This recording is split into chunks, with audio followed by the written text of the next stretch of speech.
Welcome to TTV with the weekly roundup of the most important news from Mauritania. I'm your host, Nujah Taha.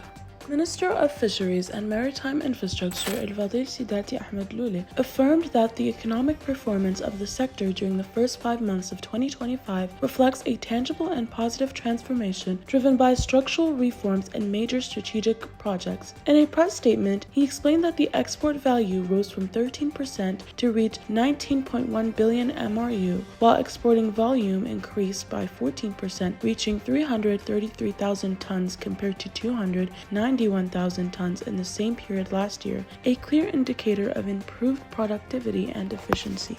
Australian company Aura Energy has announced the signing of 2 commercial agreements related to its uranium production project in the Tiris region, northern Mauritania, a strategic step towards launching production and affirming the commercial viability of the project. The agreement includes a long-term offtake contract with the Fortune 500 listed American nuclear energy company, covering approximately 10% of the projected uranium oxide concentrate output over a 4-year-long period from 2028 to 2031. Link, a company specialized in subsea-capable connectivity, has signed a contract with the Ministry of Digital Transformation and Administrative Modernization to build, operate, and maintain a now international submarine capable linking Ouadhibou directly to Madrid, Spain. This strategic project aims to enhance Mauritania's digital infrastructure. On this occasion, Link CEO Philippe Dumont stated, quote, "We are proud to support Mauritania's vision for digital economic development. This advanced connection will strengthen the country's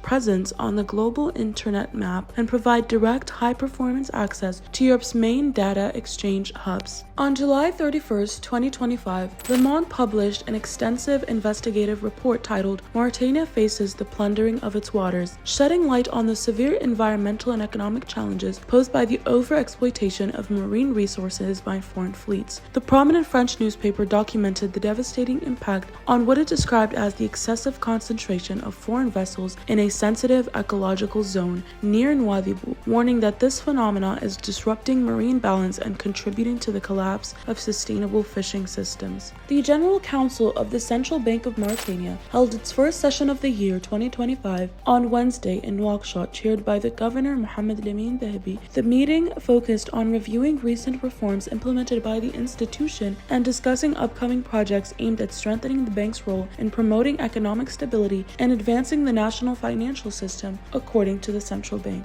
The National Assembly has introduced amendments to its internal regulations concerning procedures for lifting parliamentary immunity, whether during or outside regular sessions. The newly added Articles 86 and 87 have triggered widespread debate within legal and political circles regarding the balance of powers and the protection of parliamentary freedom. Article 86 stipulates that a request to lift immunity during parliamentary sessions must be submitted by the Minister of Justice accompanied by a relevant case file. The request is then forwarded to the President of the National Assembly, who refers to it to a special temporary committee composed of 13 members appointed by the heads of parliamentary groups, in accordance with the principle of proportional representation outlined in Article 4 of the internal rules. The Minister of Energy and Petroleum, Mohamed Ould Khalid, stated that the joint agreement between Mauritania and Senegal concerning the Grand Tortue Ahmeyim project provides for each country to receive 35 million cubic feet of gas per day, to be delivered at a point located roughly 10 kilometers offshore. Each country is then responsible for developing its own infrastructure to transport and utilize the gas domestically. During a public session of the National Assembly held Monday evening, the minister emphasized the government's commitment